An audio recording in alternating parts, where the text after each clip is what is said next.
هنروح بقى دلوقتي للسكوتر رقم واحد، ودوت انا بعتبره بصراحه وحش الفئه، وحش السكوترات في فئه ال 150 سي سي في مصر تما. سكوتر ما جاش زيه، ما اتعملش زيه. سكوتر لما بينزل كده في الارض السكوترات توسع له بامانه. كافينيرو سبورت، حته دين سكوتر يا جماعه، اسد بامانه. السكوتر الوحيد في فئه ال 150 سي سي اللي نازل بتبريد ميه، يعني يلا يا باشا مسافات واقطع ورايد وروح وسافر والدنيا جميله. الجنود بتاعته عريضة والكاوتشات عريضة والسكوتر قاعد على الأرض كده مالي مركزه. أسد. زائد كمان إن السكوتر كبير، تمام، فتحس إن أنت راكب ماكس سكوتر.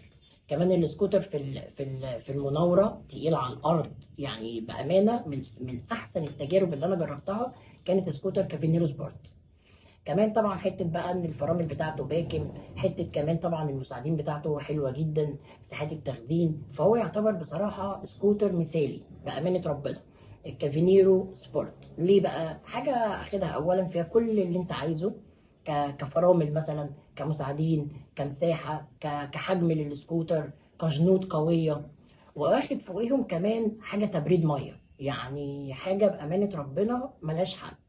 لكن يظل كافينيرو سبورت لازم برضه تهتم بيه جدا جدا جدا، خلي بالك وتراعي صيانته جدا، والميه بقى والكلام ده.